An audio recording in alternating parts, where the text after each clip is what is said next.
ఒకసారి రెండు చేతులు పైకెత్తి దేవుని గట్టిగా స్తుతులు స్తోత్రాలు చెల్లిద్దామా? హల్లెలూయా, హల్లెలూయా.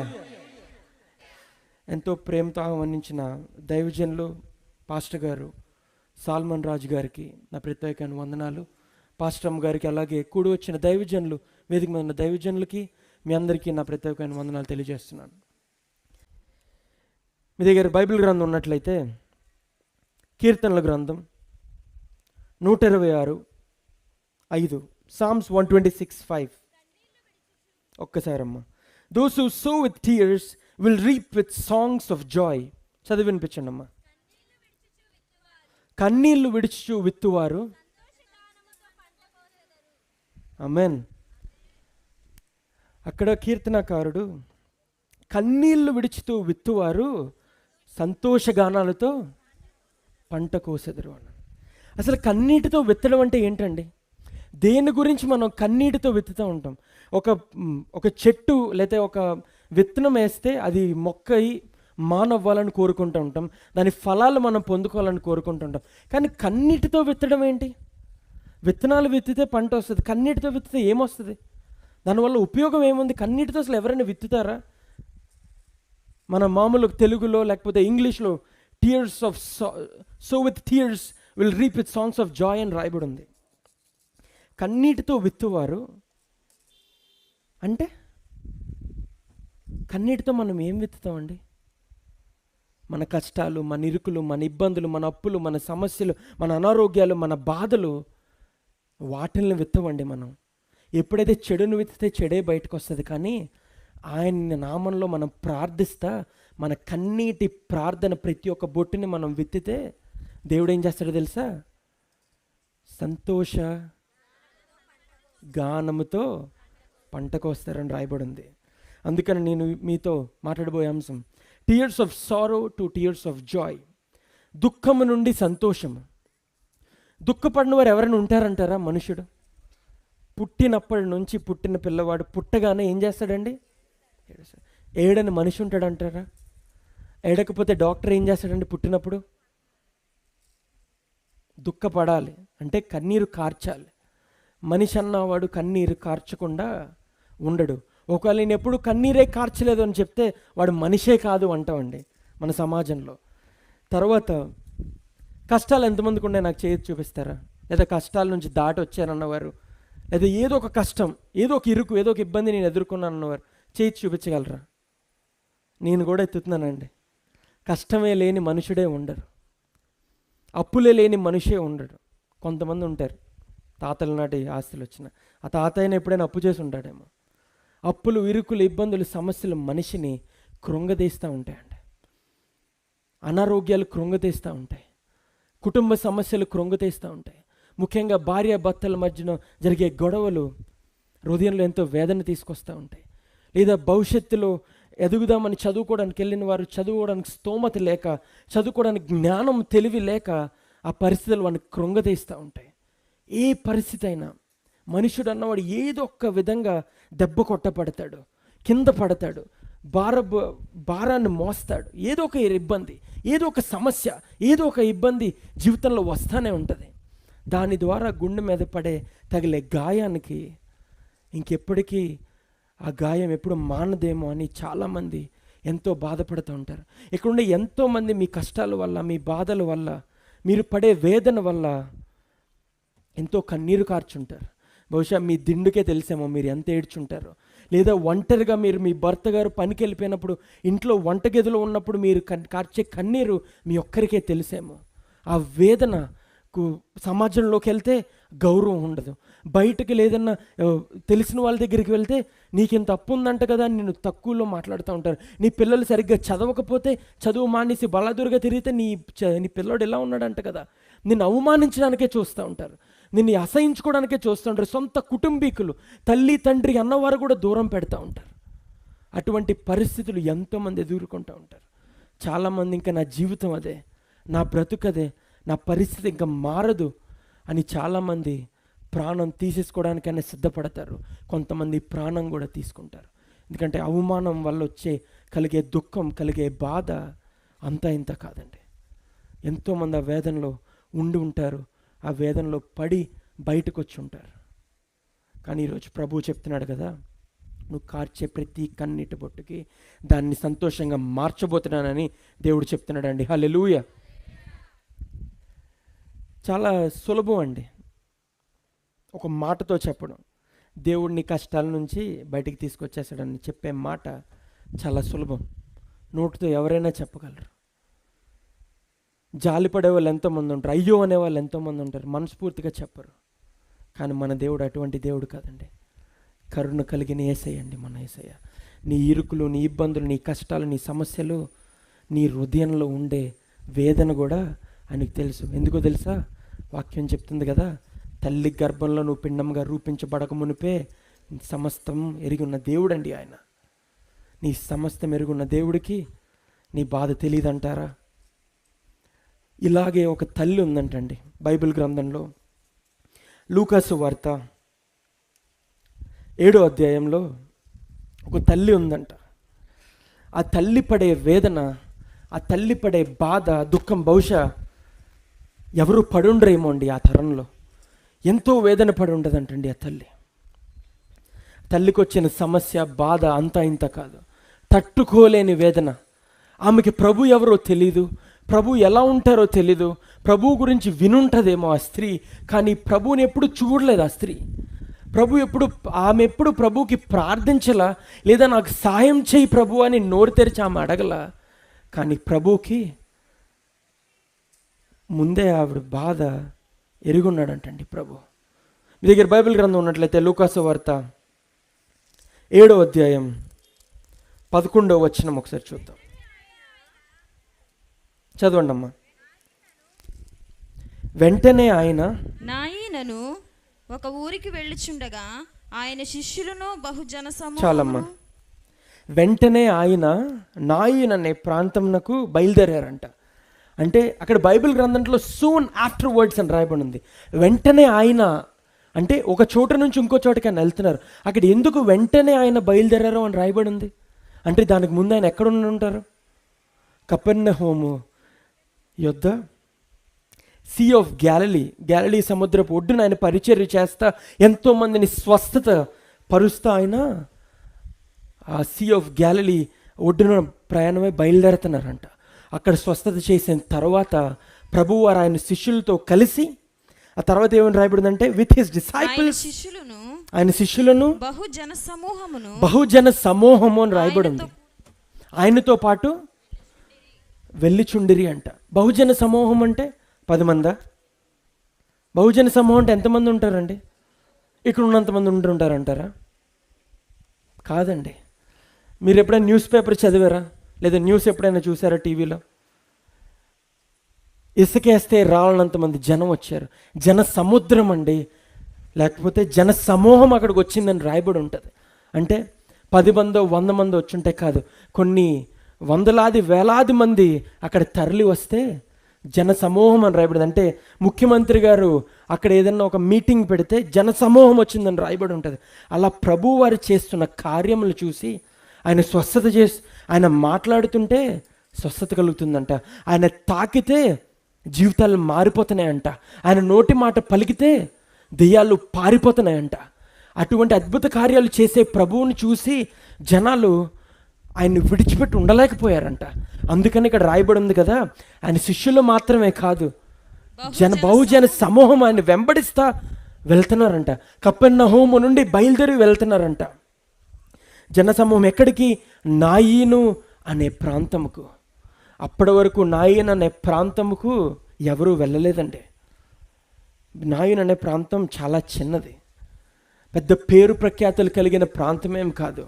కానీ నాయీన్ అనే ప్రాంతము కపెర్నహూము నుండి కరెక్ట్గా 15 నుండి 20 మైళ్ళ దూరం, అంటే దాదాపు 35 నుండి 40 కిలోమీటర్ల దూరం అంటండి. 35 టు 45 కిలోమీటర్ల దూరం. అప్పట్లో వాళ్ళకి వాహనాలు, కార్లు, బండ్లు లేవు కదా. ప్రభువారు డబ్బున్న వారితో మసల్లేదండి. అంటే అప్పుడులో కూడా వాహనాలు ఉండేవి, రథాలు, గాడిదలు, ఎడ్ల బండ్లు చాలా ఉండేవి. అప్పట్లో కూడా వాహనాలు ఉండేవి. 2000 సంవత్సరాల క్రితం మాట నేను మాట్లాడుతున్నాను. మిడిల్ ఈస్టర్న్ కల్చర్లో వాళ్ళ వాహనాలు, గుర్రాలు, గాడిదలు, ఒంటెలు రథాలు ఉండేవంటండి. కానీ ప్రభువారు డబ్బున్న వారితో మసల్లేదండి. దీనులు, పేదవారు, పాపులతోనే ఎక్కువ సమయం ఆయన గడిపారు.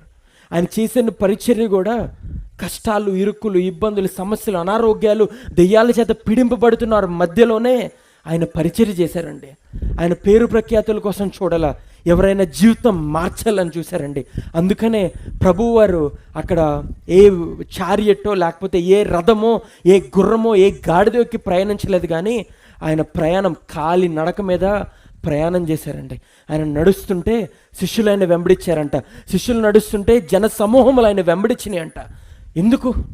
ఎందుకంటే ఆయనలో ఏదో ప్రత్యేకత ఉంది. మీలో ఎంతోమంది దేవుడి గురించి పూర్తిగా తెలియకుండా దేవుడు మీ జీవితంలో చేసిన కార్యం బట్టి దేవుడిని నమ్ముకున్నారండి. యేసు ప్రభు వారి గురించి వింటుంటే హృదయంలో ఎంతో ఆనందం కలుగుతుంది, శాంతి కలుగుతుంది, సమాధానం కలుగుతుంది. ఈయనలో ఏదో ఉంది, ఈయన వాక్యంలో ఏదో శక్తి ఉంది, ఈయన వాక్యంలో జీవం ఉంది అని చెప్పి ఈరోజు ఎంతోమంది ఇక్కడికి వచ్చారు. ఎంతోమంది ఈ పరిచర్య వలన దేవునిలోకి వచ్చిన వాళ్ళు ఎంతోమంది ఉన్నారండి. ప్రారంభంలో మీకు బైబిల్ మొత్తం తెలీదు, ప్రారంభంలో మీకు క్రీస్తు కోసం పూర్తిగా తెలీదు, కానీ ఎలా పట్టుకున్నాడో తెలుసా? క్రీస్తు మిమ్మల్ని ఆయన ప్రేమతో మిమ్మల్ని పట్టుకున్నాడండి, స్వస్థతలు ఇచ్చి పట్టుకున్నాడండి. ఏ కార్యం చేతైనా నీ మీద ఆయన కనుదృష్టి ఉంది కాబట్టి నేను రక్షణలోకి నడిపించాడండి. ఎందుకో తెలుసా? ఆయన మాటలో జీవం ఉంది, ఆయన వాక్కులో జీవం ఉంది. ఎందుకంటే యోహాను సువార్త 1:1 ఏమన్నారు చెప్పండి అమ్మా, వాక్యం తెలుసు మీ అందరికీ. ఆది యందు వాక్యముండెను, వాక్యము దేవుడి యొద్ద ఉండెను, వాక్యమే దేవుడై ఉండెను. మీ చేతిలో ఎంతమంది దగ్గర బైబిల్ గ్రంథంలో నాకు చూపిస్తారా? అంటే మీ చేతిలో దేవుడు ఉన్నాడండి. ఈ వాక్యము దేవుడై ఉన్నాడండి. అందుకనే బైబిల్ గ్రంథాన్ని చాలామంది ఎంతో గౌరవించి అటక మీద పెడతారు, లేకపోతే బీరువాళ్ళకి తలిపేసి పెడతారు, కానీ తెరిచి చదివేవారు చాలా తక్కువ మంది ఉన్నారండి. బైబిల్ అట్టలో దేవుడు లేడండి. ఇక్కడ ఉండే అక్షరాలు ఉన్నాయి చూసారా, ఈ వాక్యంలో దేవుడు ఉన్నాడండి. అందుకనే వాక్యాన్ని చదవాలి. అట్టను గౌరవిస్తే ఏ ఉపయోగం లేదు. అట్ట ఒకటే పట్టుకుంటే దీని మీద ఏ అక్షరం రాయబడి ఉన్నా దీనికి పెద్ద విలువ లేదు. ఖాళీ పేపర్లు ఉండి ఇక్కడ ఈ అట్టున్నా, ఇదే అట్టుండి లోపల ఖాళీ పేపర్లు ఉంటే మీరు దీన్ని గౌరవిస్తారా? దీనికి మీరు కవర్ వేస్తారా? అట్టేసి పొద్దున్న లెగ్గానే దండం పెట్టుకుంటారా? చాలామందికి అలవాటు ఉంటుంది పల్లెటూరులో, కళ్ళు కద్దుకుంటారు బైబిల్ని. మనకు అటువంటి ఆచారాలు ఉండాలి, అటువంటి కాకపోతే కొంచెం పల్లెటూరులో అటువంటి ఆచారాలు వెంబడిస్తూ ఉంటారు. వాక్యమే దేవుడై ఉన్నాడు కదా, ఈ వాక్యంని మీ హృదయాల మీద ముద్ర వేసుకోవాలి. ఎందుకంటే ఆయన నివసించే స్థలం అండి ఇది. You have to fill your heart with Jesus. క్రీస్తును పోలి జీవించాలి. క్రీస్తు చేసే కార్యాలకి జనసమూహములు ఆయన వెంబడిస్తూ వెళ్ళారంట. ఎంతమంది అండి 40 కిలోమీటర్లు ఎవరైనా వెంబడించగలరా కాలినడక మీద ఇక్కడ ఉన్నవారు? ఇప్పుడు నేను ఇక్కడి నుంచి భీమవరం వెళ్దాం అనుకుంటున్నాను, కారులో లేకపోతే మా వాళ్ళు కూడా నాతో రారు. ఇక్కడ ఉండే నాతో పాటు వచ్చిన యవనస్తులు కాకినాడ నుంచి ఇంత దూరం వచ్చాం, కారులో వచ్చాం కాబట్టి రాగలిగారు. కాలినడక మీద నేను వస్తున్నానంటే ఏమనుకుంటారు తెలుసా? ఏంటి మా పాస్టర్ గారికి పిచ్చేమన్నా పట్టిందా అనుకుంటారు. అంతే కదండి. కాలినడక మీద ఎవరండి ఇప్పుడు అంత దూరం వెళ్ళగలమా? ప్రభువారు ఆయన శిష్యులంటే వాళ్ళు చేయి పట్టిన కార్యం అటువంటిది. ఎటువంటి ఇబ్బంది అయినా వాళ్ళు వెళ్ళాలని తీర్మానం చేసుకున్నారు. చావు అయినా సరే క్రీస్తునే వెంబడిస్తామని ఆ శిష్యులు తీర్మానం చేసుకొని క్రీస్తుని వెంబడించారు. ఈ జన సమూహంకి ఏం అవసరం ఉందండి? అంత దూరం కాలి నడక మీద, ఊరు కాని ఊరు, ప్రాంతం కాని ప్రాంతం, కుటుంబాలను విడిచిపెట్టి ఇంతమంది జనసమూహం ఆయన అన్ని కిలోమీటర్లు వెంబడించిందంటే ఆయనలో ఏ ప్రత్యేకత లేకపోతే వెంబడిస్తుంది అంటారా? మామూలు మనుషుడినైతే ఎవరైనా అంత దూరం వెంబడించగలరా? ఏ సౌకర్యాలు లేకుండా, ఏ కంఫర్ట్స్ లేకుండా అంత దూరం వెంబడించారంటే క్రీస్తులో ఏదో ప్రత్యేకత ఉంది. ఆయనతో వెళ్తే జీవితం మారుతుందని వాళ్ళు నమ్మారు. వాళ్ళు ఇంకా ఏముందంటే ఆయన మాట్లాడితే వినాలని ఉందిరా, ఆయన మాట్లాడుతుంటే ఆయన మాటలో జీవం ఉందిరా అని నమ్మిన వాళ్ళు ఉన్నారండి. వాళ్ళు కాలినడక మీద బయలుదేరి వెళ్తూ ఉన్నారంట. అంత దూరం బయలుదేరి వెళ్తూ ఉంటే మౌనంగా వెళ్ళుంటారండి వాళ్ళు. మనం ఇక్కడ, నేను రాకముందు మీరు ఏం చేస్తున్నారు? ఇక్కడ కూర్చొని ఆరాధిస్తున్నారు. అంతకంటే ముందు ఏం చేస్తున్నారు? పాటలు పాడుతున్నారు. రాగానే మొట్టమొదటిగా ప్రార్థన చేసి ఏం చేస్తారండి అందరూ? దైవజనుడు వాక్యాన్ని పట్టుకొచ్చే వరకు ఏం చేస్తారు? పాటలు పాడతారు. ఒకవేళ ఊరు ఏదైనా మీరు ప్రయాణం చేస్తే ఏం చేస్తారండి? కారులో ప్రయాణం చేస్తున్నారు, లేకపోతే ఆటోలో, లేకపోతే బస్సులో ప్రయాణం చేస్తున్నారు. వెంటనే డ్రైవ్ చేసేవాడు ఏం పెడతాడండి? పాటలు పెడతాడు. 40 కిలోమీటర్లు, దాదాపు 15 నుండి 20 మైళ్ళ దూరం వాళ్ళు ప్రయాణం చేస్తుంటే మౌనంగా యేసయ్య వెనకాల వెంబడిస్తూ ఉన్నారంటారా వాళ్ళు? క్రీస్తు చేసిన కార్యాలకై కీర్తనలు పాడుతా ఆనందిస్తా బహుశా బయలుదేరి ఉంటారు. వాళ్ళు ఎంతో సంతోషం నిండిపోయి ఉండుంటారు. ఎందుకంటే ఆయన అద్భుతాలు చేస్తున్నాడు కదా. వాళ్ళ జీవితంలో ఎప్పుడు ఇటువంటి అద్భుతాలు వాళ్ళు ఎప్పుడు చూడలా. ఆయన నోటి మాటతో చెప్తుంటే అద్భుతాలు జరిగిపోతున్నాయి. దానికి ముందు వాక్యంలోకి మనం పైకి వెళ్తే మీరు చూడక్కర్లేదు, నేను చెప్తాను. స్వస్థత కావాల్సిన వాడు కూడా రాలేదంటండి. ఒక పనివాడు వాళ్ళ యజమాని ఆయన దగ్గరికి వస్తే ప్రభు నోటి మాటతో సెలవుగానే స్వస్థతపరచబడ్డాడంట ఆ పనివాడు. అంటే ఆయన కంటితో కూడా చూడక్కర్లా, ఆయన తాకక్కర్లా, ఆయన మాట పలికితే చాలు ఎంత దూరంలో ఉన్నా ఆయన నామంలో స్వస్థత కలగాలి అని ఆయన అనుకుంటే స్వస్థత కలుగుతుందండి. హల్లెలూయా. దైవజనుడి జీవితంలో ఏం జరిగిందని సాక్ష్యంలో ఏం చెప్పారు? అటువంటి సాక్ష్యాలు కలిగిన వారు మీలో కూడా ఎంతోమంది ఉంటారండి. ప్రార్థించుకోగానే జవాబు దయచేసే దేవుడు మన దేవుడు. అందుకని ఆనందంతో నిండిపోయి ఉన్నారు ఆ జనసమూహం అంతా. ఈయన వెనకాలే వెళ్ళాలి, ఈయన్నే వెంబడించాలి. ఎక్కడికి వెళ్తే అక్కడికి జనాలు, ఎక్కడికి వెళ్తే అక్కడ జనసమూహం చేరుతున్నారంట. జనాలు ప్రయాణం వెళ్తున్నారంట. తర్వాత చదివినిపించండి అమ్మా. ఇప్పుడు ఆగండి అమ్మా. ఆయన ఏ ప్రాంతానికి వెళ్ళారండి? ఆయన చేరిపోయారని రాయబడి ఉందా వచనంలో, మొదటి 11వ వచనంలో? వెళ్ళుచుండగా నాయీను ప్రాంతానికి ఆయన బయలుదేరారంట. నాయీను ప్రాంతానికి ఏ ప్రత్యేకత లేదు, అందుకనే నాయీను ప్రాంతానికి వెళ్ళుచుండగా అని రాయబడి ఉంది. నాయీను ప్రాంతానికి పరిసర ప్రాంతంలో ఉన్నది ఏంటో తెలుసా అండి? షునేము అనే ఒక పట్టణం ఒకటి ఉందంటండి. షునేము అనే పట్టణానికి ఒక ప్రత్యేకత ఉందంటండి. షునేము పట్టణానికి అద్భుతాలు జరిగే పట్టణం అని పేరు ఉందంటండి. స్వస్థత వరాలు కలిగిన పట్టణం ఒక పేరు ఉందంటండి. ఎందుకంటే పాత నిబంధనలు గొప్ప గొప్ప ప్రవక్తలు షునేము పట్టణానికి వెళ్ళి అద్భుతాలు చేశారండి. దాని గురించి మనం మాట్లాడుకుందాం. షునేము పట్టణానికి ఒక అద్భుతాలు ఉన్నాయండి. కానీ దాని చుట్టుపక్కలే నాయీను అనే ఒక ప్రాంతం ఉంది. మీకు ఇంకా వివరంగా చెప్పాలంటే ఇది ఏ ఊరండి? గుమ్మలూరు. గుమ్మలూరు అని చెప్పడానికి మీరు ఏ ఊరు తోడు చేసి చెప్తారు? ఆకువీడు మండలం గుమ్మలూరు, అంతేనా అండి? గుమ్మలూరుకి రావాలి అంటే ఆకువీడు చెప్పకపోతే రాలేరు. వేరే ఊరు వెళ్ళిపోతాం. నాకు అదే జరగబోయేది ఈరోజు. వేరే ఊరు వెళ్ళిపోయి వేరే మీటింగ్లో బాగా చేసేవాడినేమో ఈరోజు, ఒకవేళ నాకు ఆకువీడు దగ్గర అని చెప్పకపోయి ఉంటే. నాయీను ప్రాంతం కూడా అంతే. షునేము పట్టణం గురించి మాట్లాడకపోతే నాయీను ప్రాంతానికి ఏ ప్రత్యేకత లేదు. కానీ ప్రభువారు షునేము ప్రాంతానికి వెళ్ళాలనుకోలా, ఆకువీడికి వెళ్ళాలనుకోరా, కానీ నాయీను గుమ్మలూరు లాంటి ఊరికి రావాలని ఆయన తీర్మానం చేసుకున్నారు. అందుకనే ఆయన కాలినడక మీద అంతమంది జనసమూహమును నాయీను అనే చిన్న ప్రాంతంకు తీసుకువెళ్ళారంట ప్రభు. వెళుతుంటే ఊరు గవిని దగ్గర దాకా వచ్చారంట.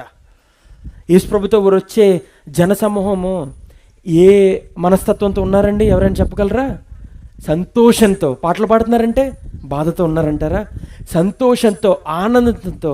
ఇంగ్లీష్లో ఒక వర్డ్ ఉంటుందండి, దే ఆర్ సో ఎక్సైటెడ్.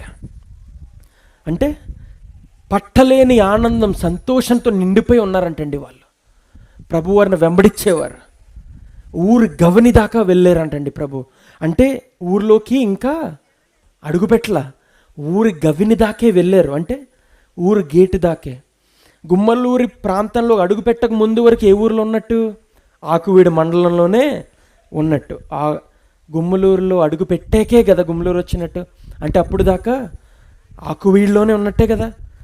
ఆఖరికి ఊరి నడిబొడ్డు దగ్గరికి వచ్చి నుంచున్న ఎక్కడున్నట్టు, ఇంకా ఆకువీడులోనే ఉన్నట్టు. అంటే ప్రభువారు ఇంకా షునేము చుట్టుపక్కల ప్రాంతంలోనే ఉన్నట్టు. గవిని దాకా వెళ్ళారు. ఆ ద్వారం దాకా వెళ్ళిన వెంటనే చనిపోయినొకడు వెళ్ళగానే వెలుపలికి ఎదురెవరు వచ్చారంట? చనిపోయిన శవాన్ని కొంతమంది మనుషులు మోసుకొస్తున్నారంట. ఒక ప్రాంతానికి అడుగు పెట్టండి, అంటే ఏదైనా ప్రయాణం చేయడానికి మనం వెళ్ళినప్పుడు వెంటనే శవం ఎవరైనా చచ్చిపోయిన వారిని తీసుకెళ్తే మనం ప్రయాణం కొనసాగిస్తామండి? మనం క్రైస్తవులమే, కానీ కొన్ని నమ్మకాలు ఉండిపోయినాయి చాలామందికి. నా గురించి చెప్పట్లా, మీ గురించి మాట్లాడుతున్నాను. ఇంకా మీకు వివరంగా చెప్పాలి అంటే, ఏదన్నా ఒక శుభకార్యం చేయడానికి వెళ్ళే ముందు చనిపోయిన వారు ఎవరైనా మన ఇంటి ముందు నుంచి వెళ్తే మనం బయటికి వెళ్తామా? ప్రయాణం చేస్తామా? ఇంకా సులభంగా చెప్పనా, మన ఇంటి నుంచి బయటికి రాగానే నల్లపిల్లి వెళ్ళిందనుకోండి, ఇంట్లోకి వెళ్ళి కూర్చొని ఒక గ్లాసు నీళ్ళు తాగి కాసేపు ఆలోచించి బయలుదేరేవారు చాలామంది ఉంటారు. వాళ్ళకి అలా నమ్మకాలు ఉంటాయి కొంతమందికి. కొంతమంది బయలుదేరి వెళ్తుంటే వెనకాల ఉన్న తుమ్మినా ఆగిపోతారు. ఇప్పుడు ప్రభువుతో పాటు, ప్రభు మనస్తత్వం అలాంటిది కాదండి, కానీ ప్రభువుతో పాటు ప్రభువును వెంబడించేవారు పేదవారు, లేకపోతే యూదులు, కొంతమంది చదువు కలిగిన వారు, చదువు లేని వారు, కాయ కష్టం చేసుకునేవారు, చేపలు పట్టేవారు, కూలి పని చేసుకునేవారు, దొంగతనాలు చేసి మా ప్రభువు మాటలు విని మానేసిన వారు, రకరకాల జనాలు ప్రభువును వెంబడిస్తున్నారంటండి. ఒకరు ఇద్దరు అయితే ప్రభువును వెంబడించి వెళ్ళిపోతారు, కానీ అంతమంది జనసమూహం ఉండేటప్పటికీ నాయను ప్రాంతంలో ప్రభు ఏదో చేయబోతున్నాడని వెళ్తూ వెళ్ళగానే అపశకనం వచ్చింది. ఏమొచ్చింది? శవం వచ్చిందంటండి. ఒక శవం ఎదురొచ్చిందంటండి. వెంటనే ఏమైందో తెలుసా? అప్పుడు దాకా జనసమూహం ఎలా ఉంది? సంతోషంతో నిండి ఉంటుంది. కానీ ఏమైందో తెలుసా? వాళ్ళ నవ్వు ఆగిపోయిందంట, పాటలు ఆగిపోయినాయి అంట, సంతోషం ఆగిపోయిందంట. వాళ్ళు అలాగే ఊరు గవిని దగ్గర బెత్తరిపోయి నుంచొని ఉండిపోయారంటండి. ప్రభువారు అలాగే నించొని ఉన్నారు, శిష్యులు అలాగే నించొని ఉన్నారు. ఊరు గవిని నుంచి ఎవరు వస్తున్నారు? చదివి వినిపించండి అమ్మా. చనిపోయిన ఒకడు వెలుపలికి మోసుకొని పోబడుచుండెను. అతని తల్లికి అతడొక్కడే కుమారుడు. ఒక్కసారమ్మా, చనిపోయిన ఒకడిని లోపలి నుండి ఎక్కడికి అంటే గవిని నుండి, ద్వారము నుండి బయటికి చనిపోయిన వాడిని మోసుకొస్తున్నారంటండి. మోసుకొస్తున్నారంటే ప్రభువు వారు ఇంకా గవిని బయటే ఉన్నారు. గవిని లోపలికి వెళ్ళాల, ఊరి లోపలికి వెళ్ళాల. షునేము ప్రాంతాలు అద్భుతాలు జరుగుతాయన్న ప్రాంతంలోనే ఇంకా ఆయన అడుగుపెట్టున్నారు. దాని గురించి నేను మాట్లాడతానండి. ఇంకా బయట అడుగుపెట్టున్నారంటండి ప్రభువారు. చనిపోయిన వాడిని మోసుకొస్తున్నారు. చనిపోయిన వాడిని మోసుకొస్తున్నారంటే వాళ్ళ వెనకాల ఇంకా చాలామంది వెంబడిస్తారు. చనిపోయిన వాడు పేరు రాయబడలా, వాడు ఎంత వయసు ఉన్నవాడో రాయబడలా, వాడు ఏం చేస్తాడో రాయబడలేదు, కానీ వాడు ఏ ఊరికి చెందినవాడో రాయబడిందండి. నాయీను అనే ప్రాంతానికి చెందిన ఒక చిన్న కుర్రవాడు అంటండి. తర్వాత ఏమని రాయబడిందంటే అతని తల్లికి అతడొక్కడే కుమారుడు, ఒక్కడే సంతానం ఆ తల్లికి. తల్లికి పిల్లలంటే ఎంతో ప్రేమ అండి. పిల్లలకి చిన్న గాయం తగిలితేనే తల్లికి గుండె తరుక్కుపోతుంది. చాలామంది తల్లులు ఏం చేస్తారో తెలుసా?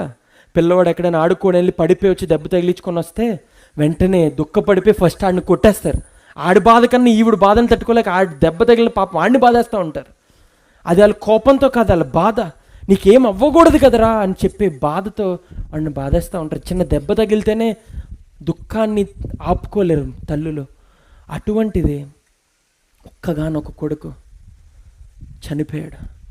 ఇంకా విచారకరం ఏంటంటే ఆమె విధవరాలంట. అంటే ఆమెకు భర్త లేడు, ఒక్కగానొక కొడుకు లేడు.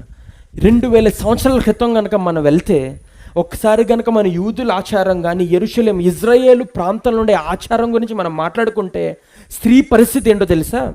తన భర్త లేకపోతే తనకి విలువ లేదంటండి.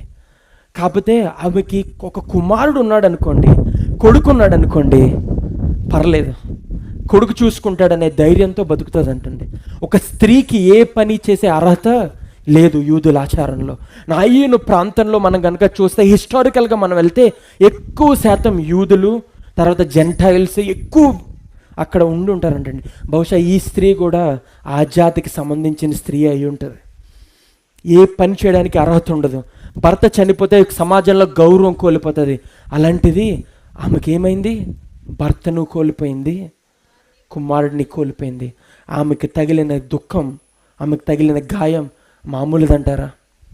తేరుకోగలరంటారా? వాళ్ళ సమాజంలో ఎటువంటి సమాజంలో తెలుసా?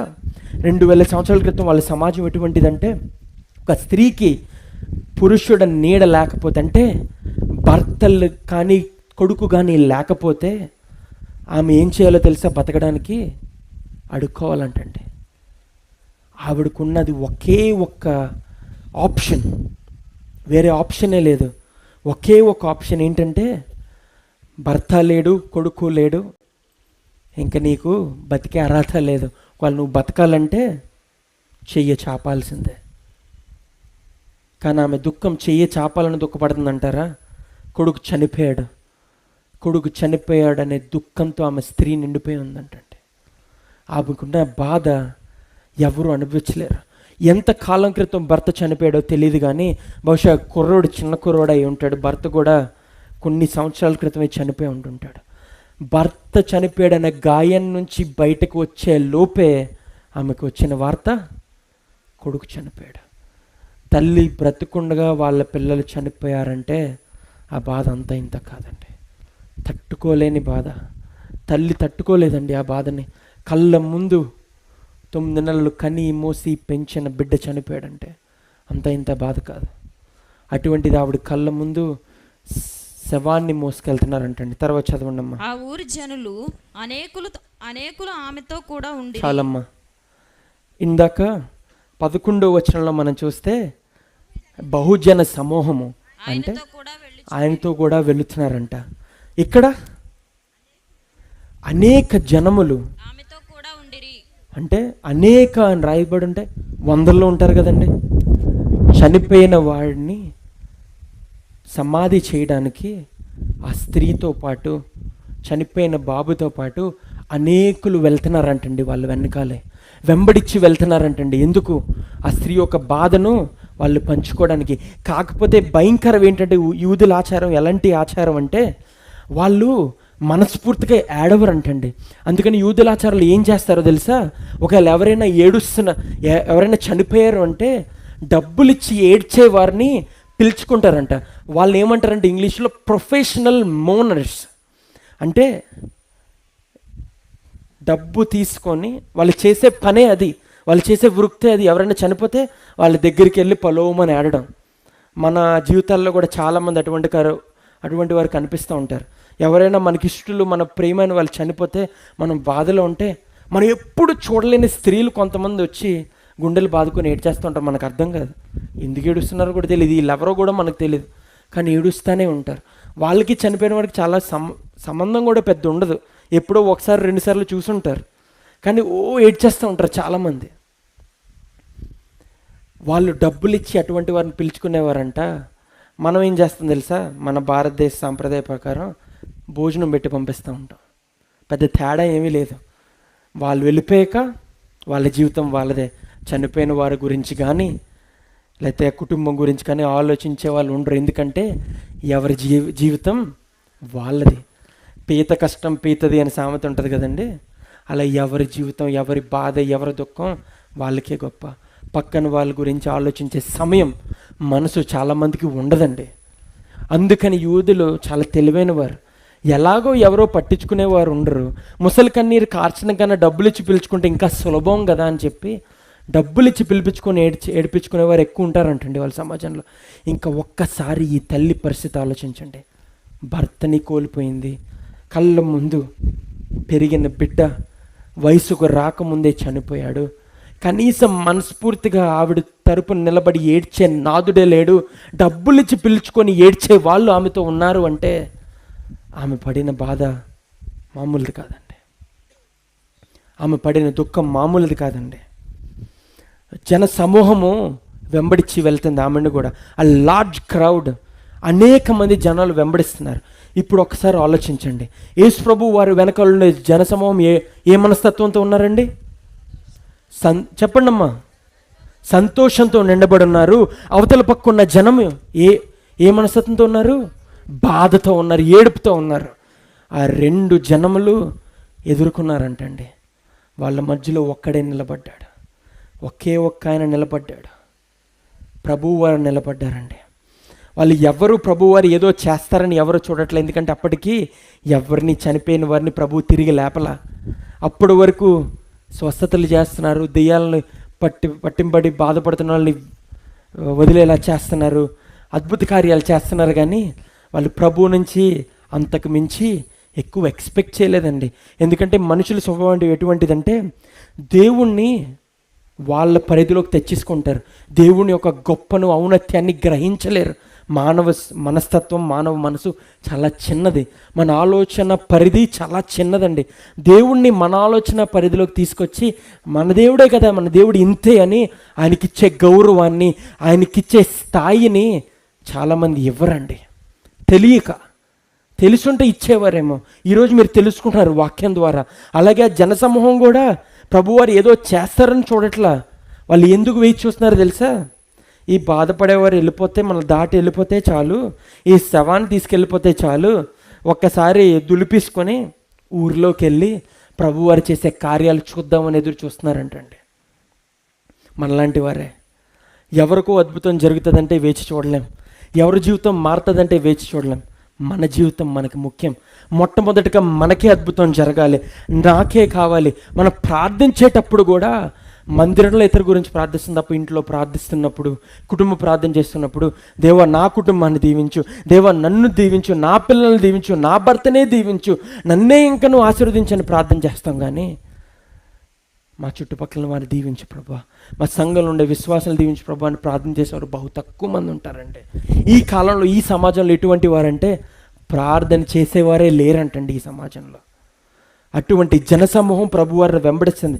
ప్రభువారిని వెంబడించేది కూడా ఆయన ఏదో చేస్తారని వెంబడిస్తున్నారు తప్ప ఆయన దేవుడని అప్పటి వరకు చాలామంది గుర్తించలేదంటండి. ఆయన్ని ప్రవక్తగా, గొప్ప ప్రవక్తగా, అద్భుతాలు చేసే ప్రవక్తగానే చూశారంట.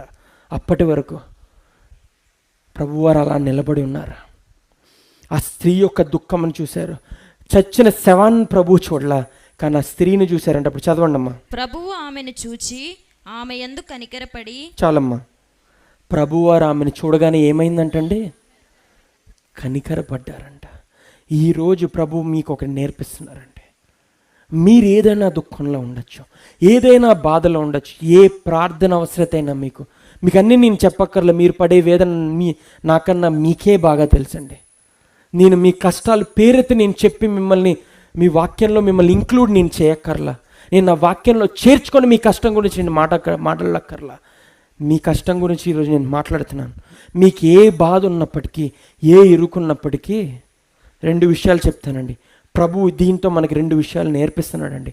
ఒకటి, ఆయన కనికర సంపన్నుడు అని ఆయన మనకి తెలియజేస్తున్నాడు. కనికరం కలిగిన హృదయం. ఆమె ఎవరో కూడా తెలీదు, ఆమెకు ప్రభు ఎవరో కూడా తెలియదు, ప్రభువుకి ఆమె ఎవరో కూడా తెలియదు. ఎప్పుడు ప్రభు ఆమెను చూడలా, కానీ ఆమెను చూడగానే ఆయన మనసుకి ఏం కలిగిందండి? కనికరం కలిగిందంట.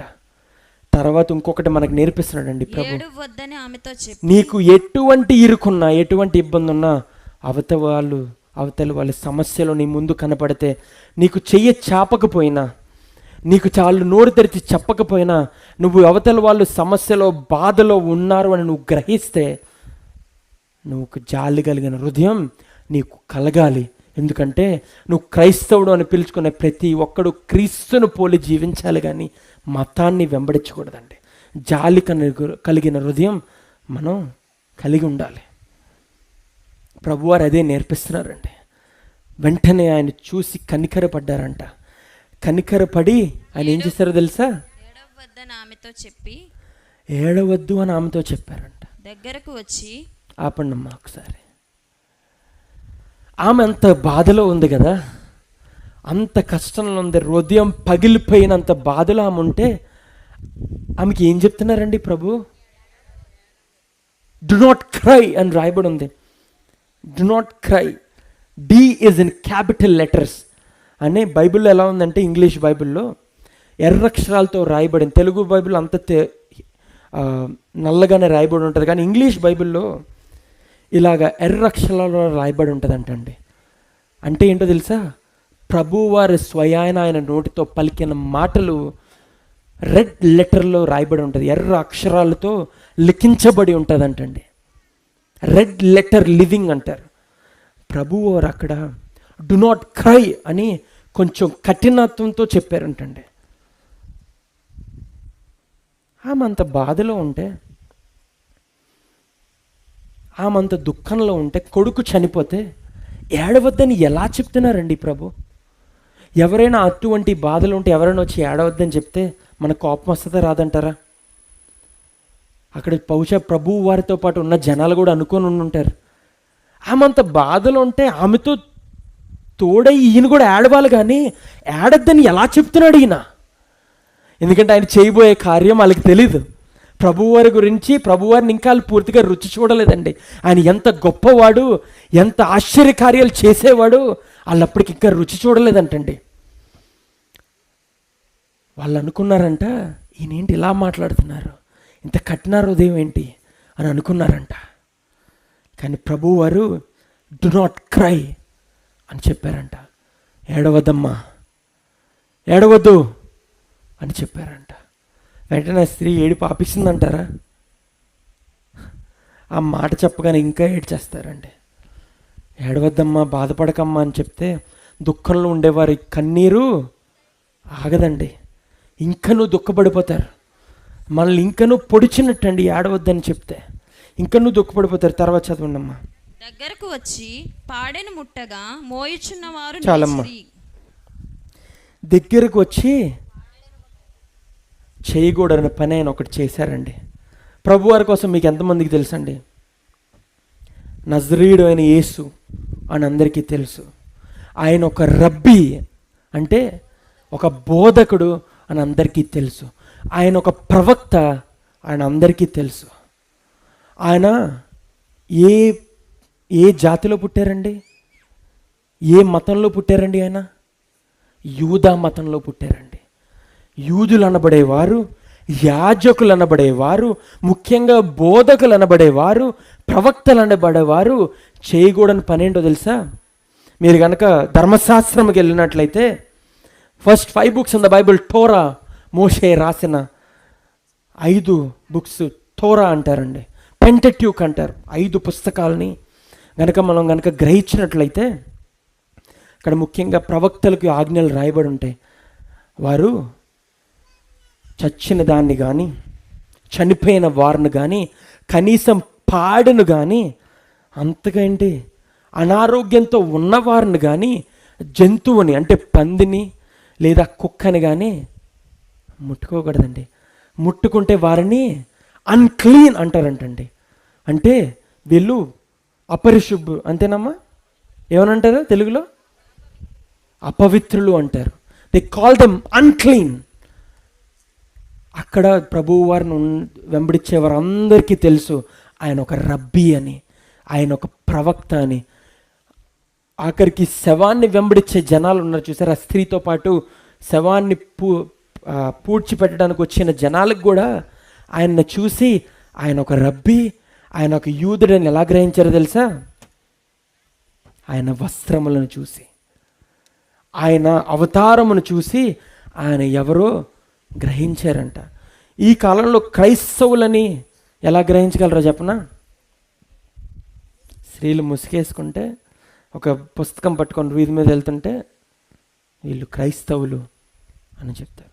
ఒక దైవజనుడు తెల్ల బట్టలు వేసుకొని, లేకపోతే మంచి షర్ట్ వేసుకొని, ఇన్షర్ట్ చేసుకొని, నీట్గా రెడీ అయ్యి ఒక బైబిల్ పట్టుకొని వెళ్తే ఒక దైవజనుడు అని లోకం గ్రహిస్తుందండి.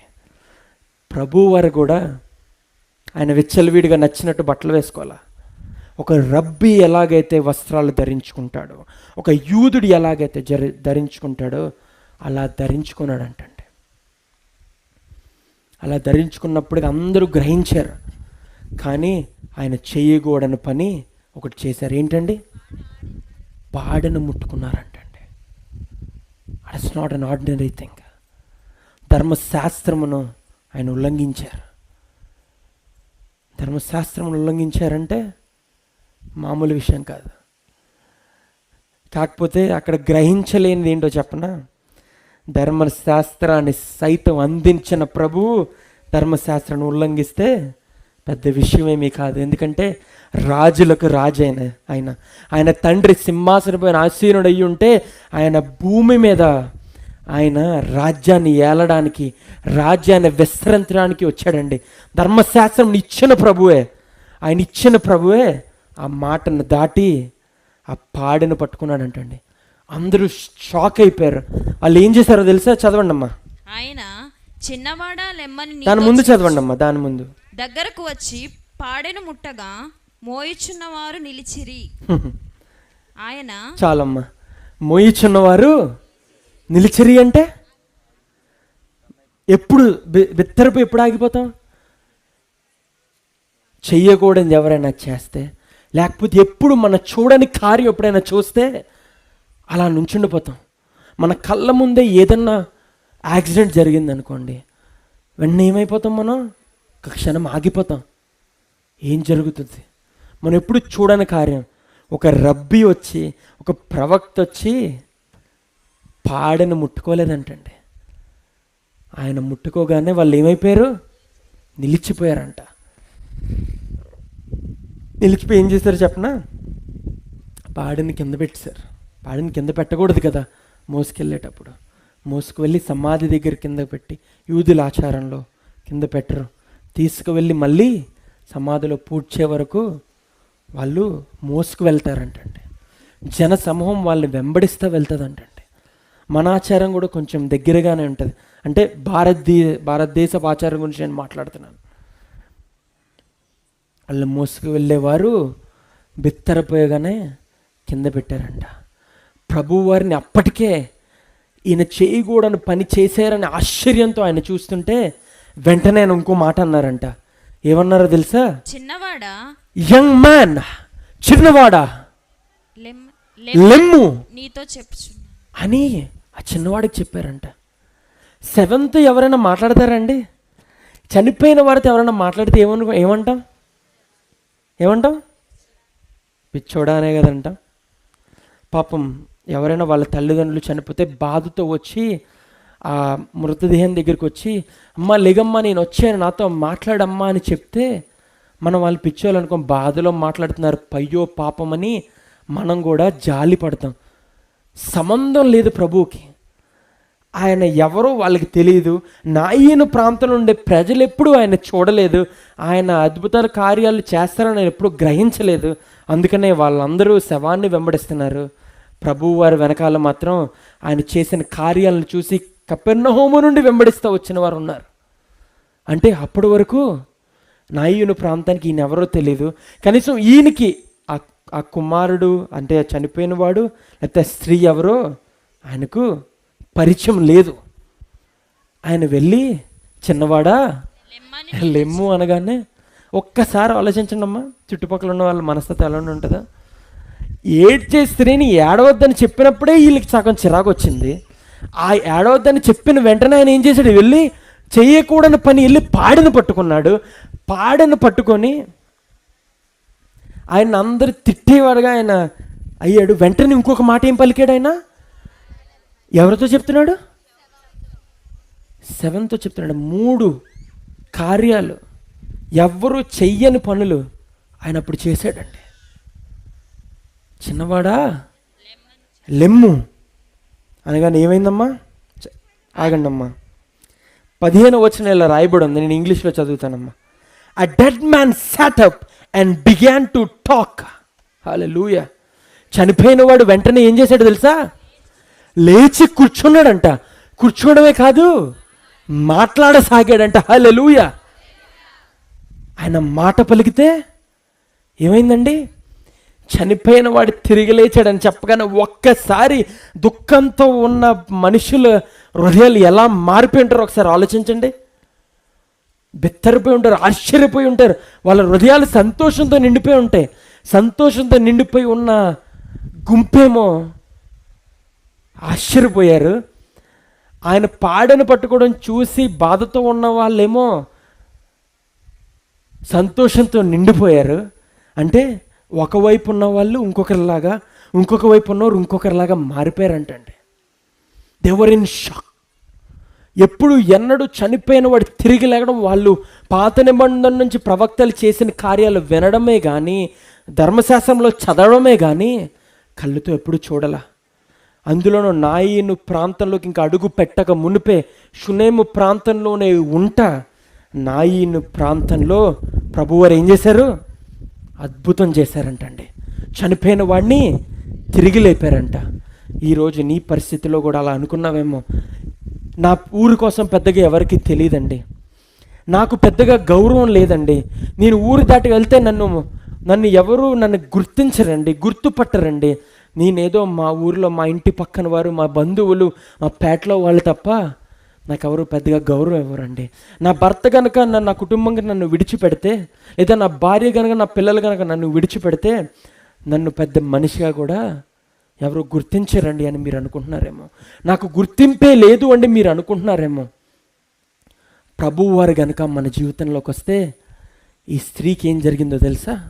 అప్పటి వరకు ఆ స్త్రీకి పెద్దగా గుర్తింపు లేదు, భర్త చనిపోయాడని ఆమెను తక్కువగా చూశారు. ఇప్పుడు కొడుకు చనిపోయాడు కాబట్టి సమాజమే ఆమెను వెలివేసి ఆమెను ఏం చేసుకోమని చెప్తుందండి వాళ్ళ సమాజం? అడుక్కు తినమని చెప్పే సమాజం వాళ్ళ సమాజం. ఆ స్త్రీ బతుకు ఇంకంతే.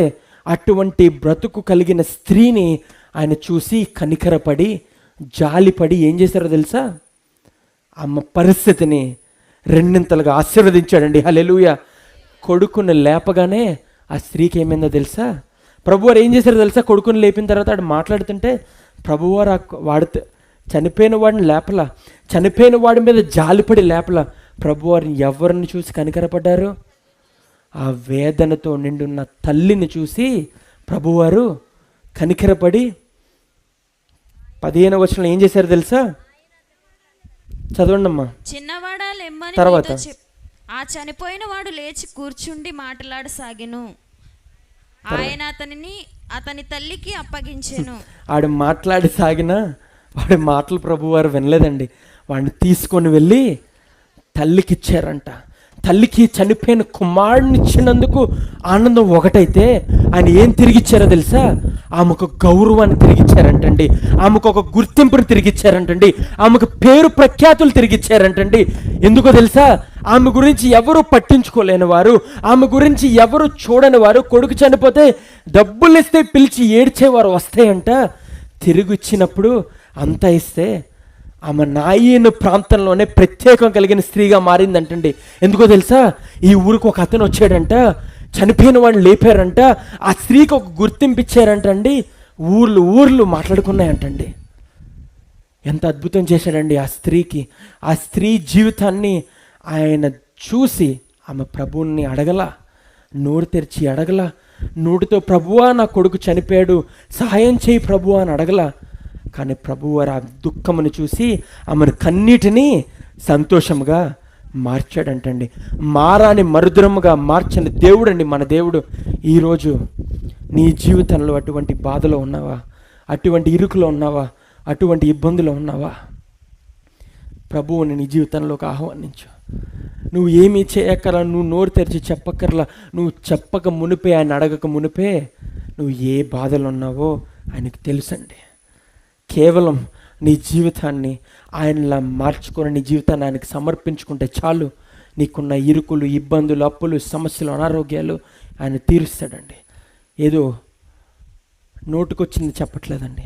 ప్రభు కార్యాలు మా కుటుంబంలో, మా జీవితాల్లో చూశాను కాబట్టి, వేరొకరి జీవితాల్లో, మా పరిచర్లో ఎంతోమంది జీవితాల్లో మారినాయి కాబట్టి అనుభవరీత్యా చెప్తున్నామండి.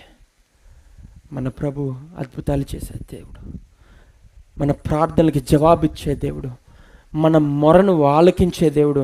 ఎందుకంటే వాక్యం చెప్తుంది కదా, ఆయనకు మొరపెట్టుము నేను నీకు ఉత్తరం ఇస్తానని చెప్పాడండి. You bow down to me and I will answer you. నువ్వు నాకు మొరపెడితే చాలు, నేను నీకు ఉత్తరం ఇస్తానని చెప్పాడండి. ఆ తర్వాత అద్భుత కార్యం చూసిన జనాలు దే వర్ ఫిల్డ్ విత్ ఆ.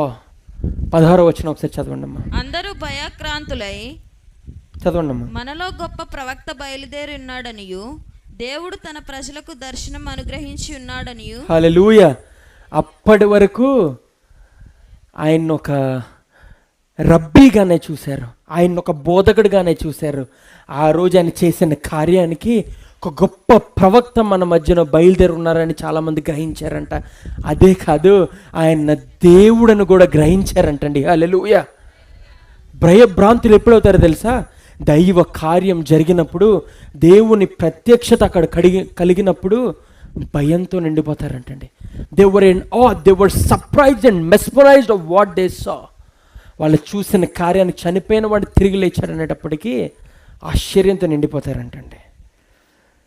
ఇప్పుడు ఇక్కడ నాయీను ప్రాంతం కన్నా ముందు ఒక ప్రాంతం గురించి చెప్పాను కదా, షునేమ్ అనే ప్రాంతం గురించి మాట్లాడుకొని మన వాక్యాన్ని ముగించుకుందాం. ప్రభువుని దేవుడుగా గ్రహించారు, ఆయన ఒక గొప్ప ప్రవక్తగా మన మధ్యన బయలుదేరారు అని వాళ్ళు ఎందుకు చెప్పారో ఎవరైనా చెప్పగలరా? చెప్పనా అండి? ఆయన షునేము ప్రాంతం నుంచి నాయీను ప్రాంతంలోకి ఆయన అడుగు పెట్టక మునుపు, అంటే ఆయన ఇంకా షునేము ప్రాంతంలో ఉన్నప్పటికీను నాయీను ప్రాంతానికి ప్రత్యేకత తీసుకురావాలంటే షునేము నడిబొడ్డులో ఉంటే జరగదు. కానీ షునేము చిట్ట చివర నిలబడి నాయీను ప్రాంతంలోకి అడుగు పెట్టక మునిపే అద్భుత కార్యం చేస్తే, ఆయన ప్రవచనాలు 1000 సంవత్సరాల క్రితం జరిగిన కార్యాలు, ప్రవచనాల్ని ఆయన మెస్సయానిక్ ప్రాఫెసీస్గా, మెస్సయ్య చెయ్యబోయే కార్యాలు, పాత నిబంధనలు ఎన్నోసార్లు చెప్పిన ప్రవచనాల్ని నెరవేర్చడానికి ఆయన గడపలోకి అడుగు పెట్టకుండా అక్కడ నిలబడి ఒక కార్యాన్ని తలపెట్టడానికి ఆయన అక్కడ నిలబడి అక్కడ అద్భుత కార్యం చేశాడండి. ఎందుకంటే కొన్ని 1000 సంవత్సరాల మునుపు, మొదటి రాజులు మీరు ఓపెన్ చేయక్కర్లేదమ్మా, మొదటి రాజుల గ్రంథం 17వ అధ్యాయంలో, అలాగే 2వ రాజుల గ్రంథం 2వ అధ్యాయంలో ఎలైజా అండ్ ఎలీషా, ఏలియా అలాగే ఎలీషా ప్రవక్త గురించి రాయబడి ఉందంటండి. ఏలియా ప్రవక్త అంటండి షునేమ్ అనే ప్రాంతానికి ఒక అద్భుత కార్యం చేయడానికి వెళ్ళారంటండి. ఒక స్త్రీ ఉందంట, ఆమె స్త్రీ ఒక్కగానొక కుమారుడు చనిపోయాడంట. అప్పుడు అన్ని 100 సంవత్సరాల క్రితమే ఏలియా ప్రవక్త అద్భుతం చేయమని పిలిస్తే ఆయన చనిపోయిన బాబు దగ్గరకు వెళ్ళి ఆయన మొరపెట్టి తండ్రికి ప్రార్థించి, రాజులైన రాజుకు ప్రార్థించి, ఆయన బాబు మీద, ఆ చచ్చిన శవం మీద శ్రేష్టాంగపడి తల నుండి పాదం వరకు హీ వాజ్ లేయింగ్ దేర్, ఆయన మీద పడి స్వస్థత ఇమ్మని, బ్రతికించమని ప్రభువుని వేడుకొని ఎన్నిసార్లు చేశారో తెలుసా? అలాగున 3 మార్లు ఆయన పడి లెగిచి, మళ్ళీ మీద పడి లేచి, మళ్ళీ మీద పడి లేస్తే ఏమైందో తెలుసా? చనిపోయిన వాడు తిరిగి లేచాడంట. హల్లెలూయా. ప్రెడెసెసర్ ఏలియా ప్రవక్త తర్వాత వచ్చిన ప్రవక్త ఎవరండి? ఎలీషా ప్రవక్త వచ్చారంటండి. ఎలీషా ప్రవక్త ఏ ప్రాంతానికి వెళ్ళాడో తెలుసా? మళ్ళీ షునేమ్ అనే ప్రాంతానికి వెళ్ళాడంట. షునేమ్ అనే ప్రాంతంలో మళ్ళీ ఒక తల్లి ఉందంట. ఆ తల్లి ఒక కుమారుడు చనిపోయాడంట. చనిపోతే ఈయన ఏం చేశాడో తెలుసా? ఆయన ముందు వచ్చిన ప్రవక్త ఏదైతే చేశాడో అదేసారి మళ్ళీ ప్రార్థించి, ఈసారి ఆయన 3 సార్లు చేశాడు కదా, ఆయన తర్వాత వచ్చిన ప్రవక్త ఇంకా గొప్ప ప్రవక్తగా ఆయన పేరు పొందాలంటే ఏం చేశారో తెలుసా? ఒకసారి కాదు 2 మార్లు ఆయన సాష్టాంగపడి లేవగానే చనిపోయినవాడు తిరిగి లేచాడంట. అంటే ఒక ప్రవక్త 3 మార్లు చేసాడంటండి. ఆయన్ని గొప్ప ప్రవక్తగా చెప్పారంటండి. ఇంకో ప్రవక్త కొన్ని సంవత్సరాల తర్వాత వచ్చి 2 మార్లు సాష్టాంగపడితే ఏం చేశారు? ఆయన ఇంకనూ గొప్ప ప్రవక్తగా చెప్పారంటండి. వాళ్ళు తండ్రికి ప్రార్థించి వాళ్ళు మొరపెట్టగా వాళ్ళు 3 మార్లు లేదా 2 మార్లు ప్రార్థిస్తే జవాబు తండ్రి వాళ్ళకిస్తే, ఇప్పుడు తండ్రే కొడుకై భూమి మీదకి వచ్చాడండి. ఆయన ఎవరికి మొరపెట్టక్కర్లా, ఎవరి మీద సాష్టాంగపడక్కర్లా. ఆయన నోటి మాట పలికితే చాలు చచ్చిన వాడు తిరిగి లేస్తాడండి. హల్లెలూయా. ఆ ప్రవక్తల కంటే గొప్ప ప్రవక్త బయలుదేరాడు. ఆ ప్రవక్తలు చేసిన కార్యం కంటే గొప్ప కార్యం చేశాడంటే ఆయన మామూలు మనుషుడు కాదు. ఆయన మామూలు ప్రవక్త కాదు, సాధారణమైన మనుషుడు కాదు, సాధారణమైన బోధకుడు కాదు. ఆయనలో ఎవరిలో లేని శక్తి ఉంది, ఎవరిలో ఇంతవరకు మేము చూడని మహిమ ఉంది. ఆయన చేస్తున్న కార్యాలకి జీవితాలు మార్చబడుతున్నాయి. చచ్చిన వాడు కూడా తిరిగి లేవబడుతున్నాడని ఊర్లే మాట్లాడుకున్నారంటండి. ఆ రోజు ఆయన చేసిన కార్యానికి ఆయన ప్రవక్తగానే కాదు కానీ గొప్ప దేవునిగా, రాజులకు రాజుగా వాళ్ళు గ్రహించారంటండి. హల్లెలూయా. ఈరోజు రాజులకు రాజు అయిన ప్రభువుని, అద్భుత కార్యాలు చేసే ప్రభువుని మీ జీవితంలోకి ఆహ్వానించాలని మీరు కోరుకుంటున్నట్లయితే, ఆ స్త్రీ వలె మీరేమన్నా దుఃఖంలో ఉంటే గనక, బాధలో వేదనలో ఉంటే గనక, మీ జీవితంలో ఏదో ఒక అద్భుత కార్యం జరగాలి అని మీరెవరైనా కోరుకుంటే గనక, ఈరోజు మీరున్న చోట లేచి నిలబడితే మీ గురించి ప్రత్యేకంగా నేను ప్రార్థిస్తానండి. ఏ ప్రార్థన అవసరత అయినప్పటికీ, ఏ ఇరుకైనప్పటికీ, ఏ ఇబ్బంది అయినప్పటికీ, ఎలాంటి ప్రార్థన అవసరత అయినా సరే, నమ్ముట నీ వలనైతే నమ్మువానికి సమస్తము అని సాధ్యమని చెప్పిన దేవుడండి మన దేవుడు. మన వాక్యం సెలవిస్తుంది. ఆయన సెలవీయగా జీవితాలు మారుతున్నాయంటే అండి, ఆయన సెలవీయగా మధురంగా మారిందంటండి. ఆయన మాటలో ఉండే శక్తి వలన చనిపోయిన వాడు తిరిగి లేచాడంటండి. ఆయన మాట వలన స్త్రీ జీవితం మారిందంటండి. అటువంటి ప్రభువుని కలిగి ఉన్నామండి మనం ఈరోజు. ఆయన అడుగుతారా, ప్రభువా నా హృదయంలోకి రా నాయనా, ప్రభువా నా ప్రార్థనకి జవాబు దయచేయి నాయనా, ప్రభువా మారు మనసును దయచేయి నాయనా, ప్రభువా పాపముతో నిండి ఉన్నాను నాయనా, ప్రభువా పాపపు జీవితంలో కలిగి ఉన్నాను నాయనా, ప్రభువా నువ్వు తప్ప నా జీవితాన్ని మార్చే నాదుడే లేడు నాయనా, ప్రభువా ఎంతో మంది దగ్గరికి వెళ్ళాను నాయనా, ప్రభువా ఎంతో మంది పెద్దల దగ్గరికి వెళ్ళాను నాయనా, ప్రభువా ఎవరు నా జీవితానికి మార్గం చూపించలేదు నాయనా, ప్రభువా కేవలం నువ్వు మాత్రమే నాకు మార్గాన్ని చూపించే దేవుడు నాయనా, ప్రభువా ఈరోజు ప్రార్థిస్తున్నాను నాయనా, ప్రభువా కీర్తనలోకారుడు దావీదు రాసినట్లుగా నా హృదయాన్ని బాగుగా కడుగుము నాయనా, హిస్సోపుతో కడుగుము నాయనా, హిమము కంటే తెల్లగా చేయనా నాయనా, ప్రభువా నా జీవితంలో అయిష్టమైన కార్యాలను తీసివేయి నాయనా, ప్రభువా నా హృదయంలో ఉండే వేదనను, బాధను నేను ఎవరికి చెప్పుకోలేను నాయనా, ప్రభువా కేవలం నీ ఒక్కడికే నేను మొరపెట్టుకుంటున్నాను నాయనా. నా ప్రార్థనకు జవాబు ఇవ్వవా, నా ప్రార్థనకు జవాబు ఇవ్వవా ప్రభువా. ఈరోజు ప్రార్థిస్తున్నాను నాయనా, ప్రభువా అడగండి ప్రభువుని, అడగండి ప్రభువుని. హల్లెలూయా, హల్లెలూయా. ఒక్క నిమిషం ప్రార్థించండి. మీ హృదయంలో ఉండే ప్రతి వేదనను, ప్రతి బాధను ఆయనకు మొరపెట్టుకోండి. ఆయన మీకు జవాబిస్తాడండి. ఎందుకంటే ఆయన కనికరం కలిగిన దేవుడు అండి, న్యాయం కలిగించే దేవుడు అండి, స్వస్థతలు చేసే ప్రభువుడు అండి, నీ జీవితాలకి ఒక మార్గాన్ని చూపించే దేవుడు అండి. హల్లెలూయా, హల్లెలూయా. ప్రార్థించండి. ఏ ప్రార్థన వస్తుందైనా, మీ పిల్లలకి భవిష్యత్తు గురించా, లేదా మీ ఎగ్జామ్స్ గురించా, లేదా మీ ఉద్యోగాల గురించా, మీ పాడి పంట గురించా, మీ కుటుంబం గురించా, మీ ఇల్లు కావాలన్నా, వాహనం కావాలన్నా, ఎట్టి ప్రార్థన అవసరతైనా, ఎట్టి ఇరుకైనా, ఎట్టి ఇబ్బంది అయినా ఒక్కసారి ప్రార్థిస్తారా? నోరు తెరిచి అడుగుతారా? ప్రభువా అని సెలవివ్వయ్యా, నీ నోటి మాటతో జీవితాన్ని మార్చయ్యా అని అడగండి ప్రభు.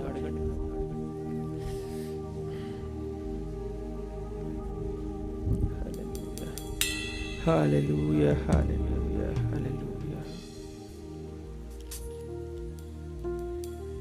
హల్లెలూయా, హల్లెలూయా, హల్లెలూయా. నీకే వందనాలు ప్రభువా, నీకే స్తుతులు, నీకే స్తోత్రాలు చెల్లిస్తున్నాను నాయనా ప్రభువా. నీకే మహిమ, నీకే ఘనత. హల్లెలూయా, హల్లెలూయా. విలువేలా లేని నా జీవితానికి విలువనిచ్చేవాడా, నీకే వందనాలు నాయనా ప్రభువా.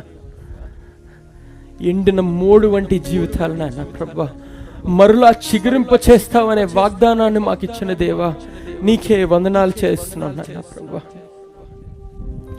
నీ నోటి మాటతో నా జీవితాన్ని మార్చినాయన ప్రభా, నీ వాక్యం అనే వాగ్దానంతో నా జీవితాన్ని మార్చినాయన ప్రభా. నువ్వు తప్ప వేరొక నాదుడు దేవుడు లేడని నమ్ముతున్నాను నాయన ప్రభా. నువ్వు తప్ప నాకు వేరే మార్గం లేదు నాయన ప్రభా. నా ఆఖరి మార్గం నువ్వే నాయన ప్రభు. ఎన్నో మార్గాల వైపు వెళ్ళాను కానీ ప్రతి మార్గము నన్ను ఆపివేసింది నాయన ప్రభు. ఇక్కడ నుంచి దారే లేదు అని చెప్పింది నాయన ప్రభు. కేవలం నీ మార్గం మాత్రమే నన్ను సత్యములోను జీవంలోను నడిపిస్తుంది నాయన ప్రభు. నువ్వు సెలవిచ్చావు కదా నాయన, I'm the way, the truth and life అని చెప్పావు నాయన ప్రభు. నేనే మార్గమును, నేనే జీవమును, నేనే సత్యమును అని చెప్పావు నాయన ప్రభు. నీ మార్గంలో నడుస్తున్న నా జీవితాన్ని మార్చునాయన ప్రభా. నీ సత్యాన్ని అనుసరిస్తున్న మా జీవితాన్ని మార్చునాయన ప్రభా. నీ జీవితాన్ని మాలోకి నింపుకుంటూ ఉన్నాయన ప్రభా. మా జీవంతో నింపమని అడుగుతున్నాను నాయన ప్రభా. మా జీవితాన్ని మార్చయ్యా. హల్లెలూయా, హల్లెలూయా. కార్చే ప్రతి కన్నీటి బొట్టుకి ఆయన జవాబు ఇవ్వబోతున్నాడు ఈ రాత్రి. ఆమేన్. కార్చున్న ప్రతి కన్నీరుకి, మీరు వదిలిండే ప్రతి వేదనకు, ప్రతి ప్రార్థన అవసరతకు ఆయన జవాబు ఇవ్వబోతున్నాడు. హల్లెలూయా. స్థితిగతులను మార్చే దేవుడు మన దేవుడు. స్థితిగతులన్నిటినీ మార్చే దేవుడు మన దేవుడు. ప్రార్థించండి, ప్రార్థించండి. మారు మనసు దయచేయమని అడగండి. పాపము నుండి దూరపరచమని అడగండి. పాపం నుండి పారిపోయే మనసుని ఇమ్మని అడగండి ప్రభువుని. ఎటువంటి అపవాది శక్తినైనా జయించేది దుర్యాన్ని ఇమ్మని అడగండి ప్రభువుని. హల్లెలూయా, హల్లెలూయా. అడిగేరా ప్రభుని. అడిగిన ప్రతి వారు రెండు చేతులు పైకెత్తి ఒకసారి స్తోత్రయాగం చెల్లిస్తారా? హృదయపూర్వకంగా గట్టిగా ప్రతి మహిమకు, ప్రతి ఘనతకు అర్హుడు ఆయన. రెండు చేతుల పైకెత్తి హల్లెలూయా, హల్లెలూయా. ఇంకనూ బిక్కరిగా మీరు గొంతెత్తి ఎలుగెత్తి కేకలు వేస్తుంటే ఆయన ప్రసన్నత, ఆయన పరిశుద్ధాత్మ శక్తి ఇక్కడ పడుతుందంట. హల్లెలూయా, హల్లెలూయా, హల్లెలూయా. ఇంకా గట్టిగా రెండు చేతుల పైకెత్తి ఇంకా గట్టిగా హల్లెలూయా, హల్లెలూయా, హల్లెలూయా, హల్లెలూయా. స్తుతులు, స్తుతులు, స్తుతులు, స్తోత్రాలు ప్రభువా, స్తోత్రాలు ప్రభువా. రాజా నీకే వందనాలు, ప్రభువా నీకే వందనాలు. హల్లెలూయా, హల్లెలూయా, హల్లెలూయా. మహాపరిశుద్ధుడా, ప్రేమగల తండ్రి, నీకెన్నో వేలాది వందనాలు, స్తుతులు, స్తోత్రాలు చెల్లిస్తున్నాను నాయన ప్రభువా. ఏ పాటి వారో నాయన ప్రభువా, ఇంత గొప్ప భాగ్యం, నిన్ను ఆరాధించే భాగ్యం మాకు అనుగ్రహించినందుకు నీకెన్నో వందనాలు నాయన ప్రభువా. నీ వాక్యం ద్వారా వీళ్ళతో మాట్లాడినందుకు ఎన్నో వందనాలు నాయన ప్రభువా. ఈరోజు ప్రార్థిస్తున్నాను నాయన ప్రభువా. ప్రత్యేకంగా ఇక్కడికి వచ్చిన ప్రతి ఒక్క బిడ్డ గురించి ప్రార్థిస్తున్నాను నాయన ప్రభా. వాళ్ళకున్న ప్రతి ఒక్క ప్రార్థన అవసరం జవాబు దయచేయండి నాయన ప్రభా. యేసు నామములో విజయాన్ని అనుగ్రహించిన నాయన ప్రభా. ఎటువంటి అప్పు అయినా సరే, ఎటువంటి సమస్య అయినా సరే, యేసు నామములో విజయాన్ని అనుగ్రహించిన నాయన ప్రభా. ఎటువంటి రోగమైనా సరే స్వస్థతను యేసు నామములో అనుగ్రహించిన నాయన ప్రభా. ఎటువంటి అప్పు అయినా సరే యేసు నామములో దాని నుంచి, అప్పుల బాధ నుంచి బయటకు తీసుకురాను నాయన ప్రభా. సాతాను శక్తులు, అపవాద శక్తుల నుంచి యేసు నామములో విడుదల కలిగించిన ఆయన ప్రభా. యేసు నామములో సాతాను శక్తులు లయమవును గాక. యేసు నామములో విజయం జీవితాల్లో వచ్చును గాక. హల్లెలూయా, హల్లెలూయా, హల్లెలూయా. మీ అందరి చేతులు ఒక్కసారి దైవజనుల కుటుంబం వైపు చాపుతారా? దైవజనుల వైపు, దైవాజ్ఞ మినిస్ట్రీస్ వైపు, దైవాగ్ని మినిస్ట్రీస్ వైపు చాపుతారా? ప్రభువా, ఈరోజు ప్రత్యేకంగా ప్రార్థిస్తున్నాను నాయన ప్రభా. ఈ సభలు ఏర్పరిచిన దైవజనుల్ని దీవించు నాయన ప్రభా. వాళ్ళ దగ్గర ఉన్నదంతయు పెట్టి ఈ పరిచర్య సాగిస్తున్నారు నాయన ప్రభా. సంఘంలో ఉన్నదంతయు పెట్టి ఈ సభను నడిపిస్తున్నారు నాయన ప్రభా. దైవజనుడి చేతిని ముట్టు నాయన ప్రభా. దైవజనుడి చేతిని ముట్టి ఆశీర్వదించు నాయన ప్రభా. పదింతలు కాదు నాయన ప్రభా, నూరింతల ఆశీర్వాదం, మెండల ఆశీర్వాదం కలిగించు నాయన ప్రభా. ఇంతకు ముందు కాచి కాపాడిన దేవా, సజీవన లెక్కలో ఉంచిన దేవా, నీ వాక్కు చేతను నడిపించిన దేవా, ఈరోజు ప్రార్థిస్తున్నాను నాయన ప్రభా. రెండింతల ఆరోగ్యం, రెండింతల పరిచర్య, నూరింతల ఆత్మ పంటను దయచేయను నాయన ప్రభా. స్థలం సరిపోవట్లేదు, ఈ స్థలం అంతా జన సముద్రంతో నింపమని అడుగుతున్నాను నాయన ప్రభా. వందలాది వేలాది మంది జనాలు రక్షణలోకి వచ్చేలా సాయం చేయను నాయన ప్రభా. ముఖ్యంగా దైవగ్ని పరిచర్ల ద్వారా, ఈ దైవజనుల ద్వారా గుమ్మలూరు ప్రాంతం అంతయు, ఆకువీడు ప్రాంతం మండలం అంతయు రక్షణలో నడిపించే భాగ్యాన్ని అనుగ్రహించిన ఆయన ప్రభువా, ఇది మొదలుకొని సత్య సువార్తను, నీ వాక్యమును మాత్రమే ప్రకటించే మందిరంగా మార్చునాయన ప్రభువా, నిన్ను మాత్రమే ఆరాధించే మందిరంగా మార్చునాయన ప్రభువా, నిన్ను మాత్రమే వెంబడించే మందిరంగా మార్చునాయన ప్రభువా, పరిశుద్ధాత్మ అనుభవం కలిగిన మందిరంగా నడిపించమని అడుగుతున్నాను నాయన ప్రభువా. అడుగుడి మీకు ఇవ్వబడనని చెప్పిన దేవా, ఈ రోజు అడుగుతున్నాను నాయన ప్రభువా, నీ ప్రసన్నత అనుగ్రహించిన ఆయన ప్రభువా, నీ పరిశుద్ధాత్మ శక్తి అనుగ్రహించిన ఆయన ప్రభువా. నువ్వు ఉంటే చాలేసయ్యా, నాకు ఇంకెవరూ వద్దయ్యా అని చెప్పే మనసును అనుగ్రహించిన ఆయన ప్రభువా. నువ్వు ఉంటే నాకు చాలు యేసయ్యా, నువ్వు తప్ప నాకెవరూ వద్దయ్యా. హల్లెలూయా, హల్లెలూయా. వాగ్దానాలు నెరవేర్చు నాయన ప్రభువా, ప్రార్థనలకు జవాబు దయచేయి నాయన ప్రభువా. నీ కృప, నీ కటాక్షం, నీ కాపుదల, నీ భద్రత ఉంచు నాయన ప్రభువా. అలాగే వాయిద్యాలు వాయించే బిడ్డల్ని, టెక్నికల్ డిపార్ట్మెంట్, కెమెరా డిపార్ట్మెంట్ వారిని, వేదిక మీద ఉన్న దైవజనుల్ని, ముఖ్యంగా దైవజనుల కుటుంబాలని నువ్వు దీవించి ఆశీర్వదించమని, మేలు చేయమని, కృప చూపమని, ప్రేమ, సమాధానాలు, ఐక్యతతో, ఆశీర్వాదాలతో, ఆరోగ్యాలతో నింపమని యేసు నామములో ప్రార్థించి వేడుకుంటున్నాను పరమ తండ్రి. ఆమేన్, ఆమేన్. హల్లెలూయా, హల్లెలూయా. ఒకసారి రెండు చేతుల పైకి దేవుని గట్టిగా స్తుతులు చెల్లిస్తారా? హల్లెలూయా. అద్భుతాలు చేసే దేవునికి థ్యాంక్ యూ జీసస్. వందనాలు నాయనా ప్రభువా చెప్తారా? Hallelujah. Thank you Jesus, thank you Jesus. We praise you. నీకే మహిమ, నీకే ఘనత, నీకే ప్రభావం చెల్లును గాక. హల్లెలూయా, హల్లెలూయా, హల్లెలూయా. వాక్యం చెప్తుంది కదా, ఇందాకే చెప్పాను, నమ్ముట నీ వలనైతే నమ్మువానికి సమస్తము సాధ్యమైన దేవునికి నీ ఇరుకు, నీ ఇబ్బంది, నీ అప్పు, నీ సమస్య, నీ అనారోగ్యం పెద్ద విషయం అంటారా? ఈ సర్వ సృష్టిని నోటి మాటతో సృజించిన దేవునికి నీ విషయాన్ని చిటికలో మార్చగలడు. ఆయన చిటికేయక ముందే మార్చగలిగిన దేవుడు ఆయన. కానీ అది మార్చాలంటే నువ్వు ఒకటే చేయాలి, నీ హృదయాన్ని ఆయనకి ఇవ్వాలి. నువ్వు ఏమి చేయక్కర్లా. ఆయనకు నువ్వు ఏమి ఇచ్చినా ఆయన రుణం మనం ఎప్పటికీ తీర్చుకోలేము. మన ప్రాణాలను సైతం మనం అర్పించడానికి మనం సిద్ధపడినా ఆ ప్రాణాన్ని ఇచ్చింది కూడా ఆయనే కదండి మనకి. ఆయనకి మనం ఏది తిరిగి ఇవ్వలేం. ఏమి ఇవ్వగలం తెలుసా? మన హృదయాన్ని మనస్ఫూర్తిగా ఆయనకి ఆరాధన ఒక్కటే మనం ఇవ్వగలం. ప్రభు అన్నీ ఇవ్వగలడు, ఆయన ఒక్కటే మనకి ఇవ్వలేడు. ఏదో తెలుసా? ఆరాధన ఒక్కటే ఆయన మనకి తిరిగి ఇవ్వలేడు. మనల్ని ఆయన ఎప్పటికీ ఆయన ఆరాధించలేడు. కానీ మనం ఆయన్ని ఆరాధించగలిగే శక్తి మన ఒక్కరికే ఉంది. మనం ఆరాధించడం మానేస్తే ఏం జరుగుతుందో తెలుసా? రాళ్లతో ఆయన ఆరాధించుకోగలడండి. ఇది నేను చెప్పట్లా, వాక్యంలో ప్రభు చెప్పిన మాట. If you do not worship though stones will do అని చెప్పాడండి. నువ్వు ఆరాధించకపోతే రాళ్ళ సైతం నన్ను ఆరాధిస్తాయి. ఆరాధన గరుడైన దేవునికి మనస్ఫూర్తిగా నీ హృదయాన్ని అంకితం చేయి. మతాన్ని వెంబడించుకో, ఆయన మార్గాన్ని వెంబడించు. ఎవరో చెప్పిన బోధనలు వెంబడించుకో, క్రీస్తు పలికిన మాటలను వెంబడించు, క్రీస్తు చేసిన కార్యాలను వెంబడించు.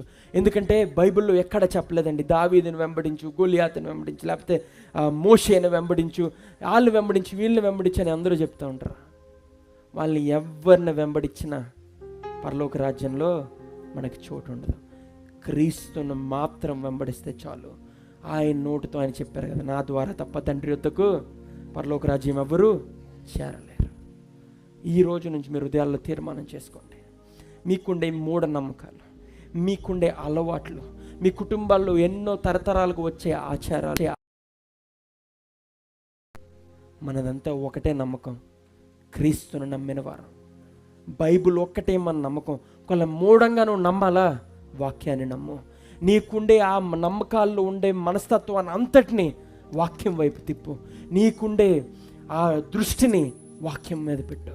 నీ జీవితాలు మారకపోతే కాలర్ పట్టుకొని మమ్మల్ని ప్రశ్నించే అర్హత నీకుంది. వాక్యంతో మారని మనుషుడు భూమి మీద ఇంకా లేడండి. ఎందుకంటే వాక్యం సజీవ వాక్యం. ఏ గ్రంథం చదివినా ఆ దాంట్లో పెద్ద ఏముండదు, కానీ వాక్యం చదువుతుంటే హృదయంలో శాంతి కలుగుతుంది, జీవితాలు మారిపోతాయి. ఈ వాక్యం చేత ఎంతోమంది జీవితాలు మార్చబడినాయి. తాగుబోతువారు, తిరుగుబోతువారు, పాపులు, చనిపోయేవారు, చనిపోబోతున్నవారు వాక్యాన్ని చదివి వాళ్ళ జీవితాలను మార్చుకున్నారండి. ఈరోజు మీకు ఇంకా సజీవుల లెక్కలో ఉన్నారు. మీకు అవకాశం ఉంది. ప్రభు మీకు అవకాశం ఇస్తున్నారు. ఆఖరి అవకాశమేమో. బహుశా రేపటి నుంచి రెండో రాకడ వచ్చేస్తుందేమో, మనకు తెలియదు. మనకు ఉండేది ఒకటే, మన బ్రతికించేది. నీ దుడ్డు కర్ర, నీ దండము నన్ను ఆదరించును అని రాయబడి ఉంది కదా. ఆ దుడ్డు కర్రతో ఆ గొర్రెలను కాచి కాపాడుతుంది కదా. మన దుడ్డు కర్ర ఏంటో తెలుసా? మన బైబిలే మన దుడ్డు కర్ర. ఇది మనల్ని గర్దిస్తుంది, మనల్ని సరైన మార్గంలో నడిపిస్తుంది. మనల్ని ఆదరించేది కూడా ఈ వాక్యమే.